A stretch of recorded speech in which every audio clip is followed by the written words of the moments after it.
Hello बच्चों, welcome back. मैं महेश आपका स्वागत करता हूं आपके अपने चैनल यूथ स्टडी सेंटर पर। आज हम लोग पढ़ने वाले हैं क्लास 10 से संबंधित थेल्स प्रमेय, जो हर एग्जाम में कंपलसरी है आना और प्रीवियस ईयर्स में आए भी हैं हर एक पेपर में।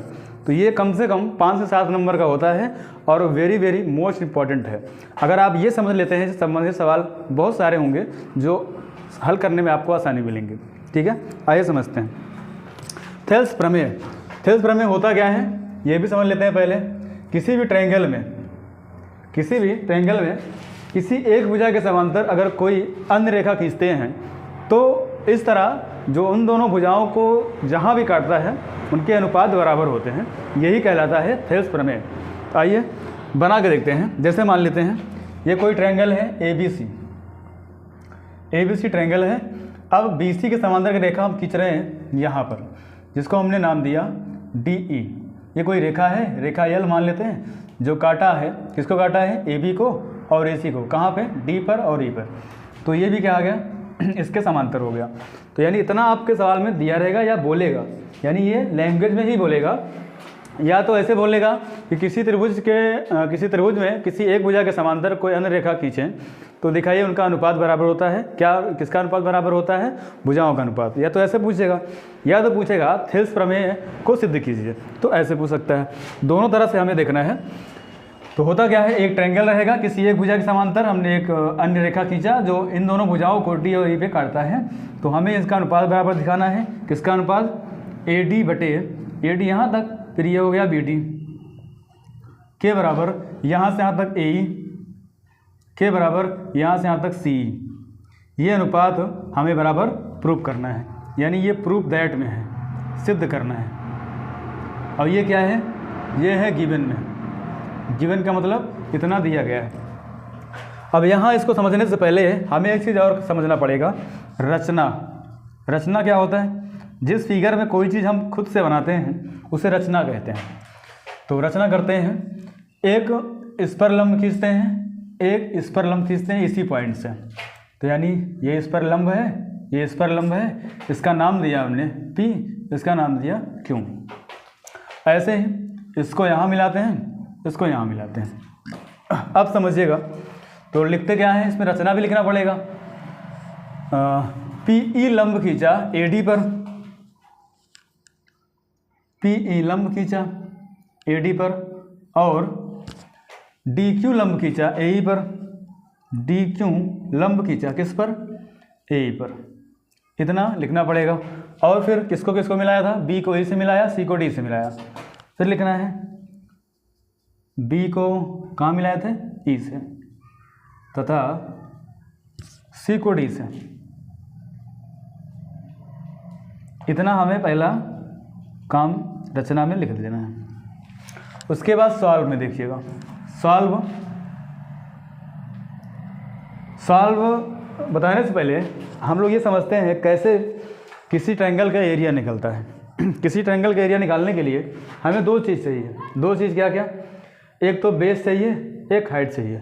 बेस और हाइट क्या होता है, ऐसी कोई रेखा जिस पर अन्य कोई रेखा जो 90 बनाती हुई जा रही है, जो 90 बनाती है उसे हम हाइट कहते हैं, और जिस पर 90 बनता है उसे हम बेस कहते हैं।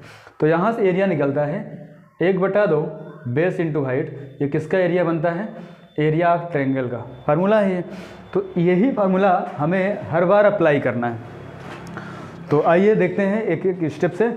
हमें ये देखना है कि पहले वाले में क्या लिखा हुआ है। पहले वाले का मतलब ये है कि अंश में इधर और अंश में इधर क्या लिखा हुआ है, AD, यहाँ पर AE। तो हमें ऐसा ट्रायंगल लेना है जिसमें AD भी आ रहा हो और AE भी आ रहा हो। तो हम लेते हैं ट्रायंगल कौन सा है, ADE। तो हम यहाँ लिखते हैं in triangle ADE and triangle, sorry ADE ही लिखेंगे। तो देखना क्या होगा, अगर बेस हम AD को मानते हैं, किसको मानते हैं, AD को, जो भुजा हमें यहाँ चाहिए उसी को बेस मानना है।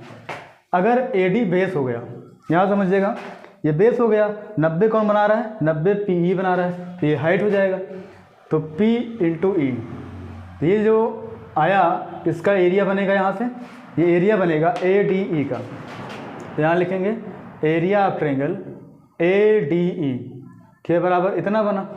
अब फिर से अगर इसी का एरिया निकालें लेकिन भुजा इसको मान लें, यानी बेस इसको मान लेते हैं, तो अब की बार एरिया हो जाएगा ADE का ही एरिया है, लेकिन बेस किसको मानना है, AE को, और जिस पे 90 कौन बना रहा है, DQ बना रहा है, यानी AE गुणा में क्या हो जाएगा, DQ हो जाएगा।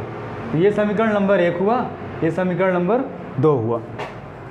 अब पुनः अगेन दोबारा हमें ये देखना है कि अब की बार हमें कौन सी भुजा लेनी है, किसको बेस मानना है। तो हम बेस ले रहे हैं BD को, क्योंकि हमें BD चाहिए अगले वाले में, तो ट्रायंगल हमें लेना पड़ेगा कौन सा, BD बेस पर, और ट्रायंगल लेना पड़ेगा BDE में। तो यहाँ लिखते हैं इन ट्रायंगल BDE।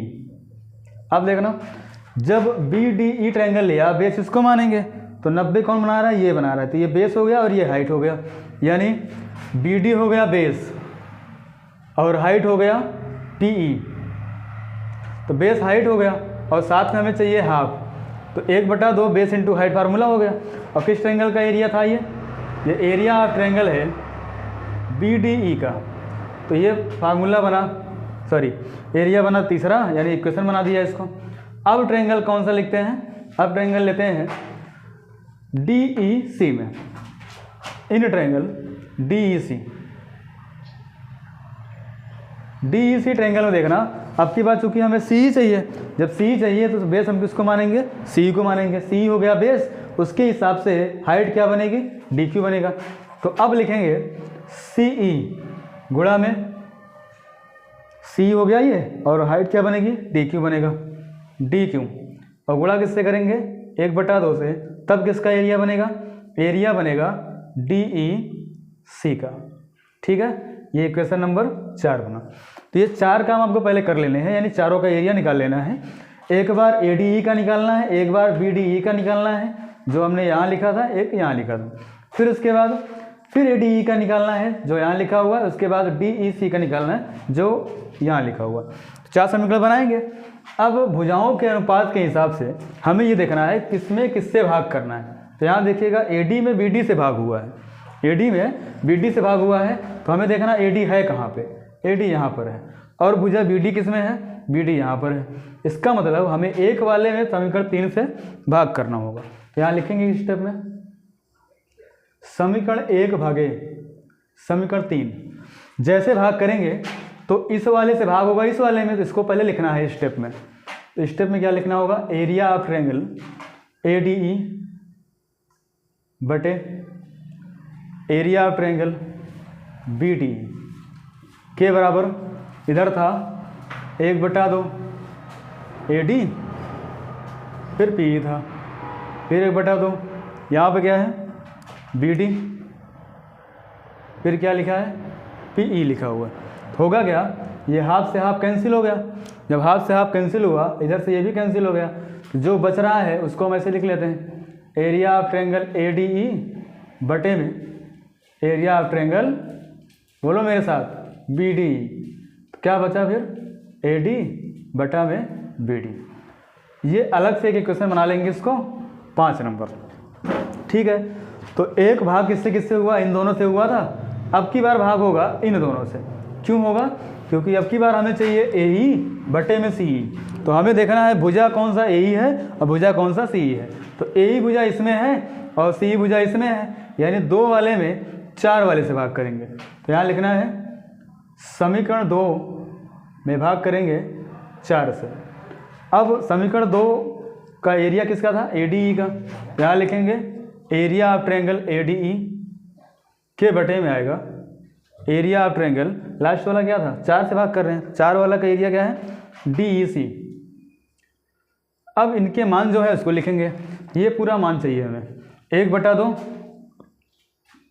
फिर AE फिर DQ, फिर बटे में यहाँ पर भी CE गुणा में फिर DQ। तो यहाँ भी क्या होगा, जैसे ये दोनों कैंसिल हुए थे, ये दोनों कैंसिल हुए थे, सेम उसी प्रकार से ये इससे कैंसिल हो गया और ये इससे कैंसिल हो गया। तो आप देख पा रहे होंगे कि एरिया ऑफ ट्रायंगल ADE बटे में एरिया ऑफ ट्रायंगल DEC का मान वही आया जो समीकरण 5 में आया था। इसका मतलब ये समीकरण 6 है, सॉरी ये 5 था, ये 6 है। अब देखना इनको इक्वल कैसे करें, कैसे ये इक्वल हो। यहाँ तो AD लिखा है, यहाँ पर AD लिखा है तो सेम दिख रहा है, लेकिन जो हर में लिखा हुआ है, हर में वो इक्वल नहीं है। तो अब आइए फिगर में समझते हैं, वो भी इक्वल है, हमें दिख नहीं रहा है। देखते हैं फिर। एक प्रमेय होता है दो समांतर रेखाओं के बीच, ये एक समांतर रेखा है, एक समांतर रेखा ये है। दो समांतर रेखाओं के बीच एक ही आधार पर बने त्रिभुजों का एरिया बराबर होता है। तो समझते हैं कौन सा एरिया है, BC आधार है, इसी पर एक ट्रायंगल बनाइए। फिगर में आप ध्यान समझिएगा। ये एक ट्रायंगल बना, किसका नाम क्या है, BDC नाम है। आप देखिएगा BDC कहाँ है, BDE लिखा हुआ है। इसका मतलब कुछ तो गलत हुआ है, सॉरी गलत नहीं हुआ है, उल्टा ले लिए हम लोग, उल्टा ले लिए। हमें ये एरिया चाहिए, इतना चाहिए, ये वाला भाग ध्यान समझिएगा, इतना चाहिए, सही है। इसका मतलब इसी आधार पे DE आधार है, इस पर ट्रायंगल बना DEB जो लिखा हुआ है वहाँ पे। अब इसी आधार पे एक एरिया ये बनेगा, ये वाला, यानी इसका एरिया इस वाले के बराबर हो गया। तो BDE का एरिया बराबर CDE के। तो हमें एक लाइन वो लिखना है, CDE ये लिखा हुआ है, BDE ये लिखा हुआ है। तो यहाँ लिखेंगे एरिया ऑफ ट्रायंगल BDE बराबर एरिया ऑफ ट्रायंगल CDE। ये समीकरण नंबर 7 हो गया। इतने समीकरण बन जा रहे हैं, कंफ्यूज नहीं होना बिल्कुल भी। अब हमें क्या करना है, इन्हीं तीनों समीकरण के प्रयोग से 5 नंबर, 6 नंबर और 7 नंबर, तो 5 और 6 और 7 का प्रयोग करेंगे तो क्या होगा, जहाँ DEC लिखा हुआ है यानी CDE लिखा हुआ है वहाँ BDE हो जाएगा। अगर हम यही समझ लें कि ये BED हो गया, BDE हो गया। अब आप देख पा रहे होंगे कि ये जो पूरा मान आपको LHS में यहाँ दिख रहा है, वही मान यहाँ पर भी दिख रहा है। LHS इसका, LHS इसका, दोनों बराबर। अगर किसी भी समीकरण के LHS बराबर हो जाएं तो उसके RHS भी बराबर हो जाते हैं। तो लास्ट में हमें एक लाइन ये लिखना है, लास्ट में समीकरण 5 व 6 से,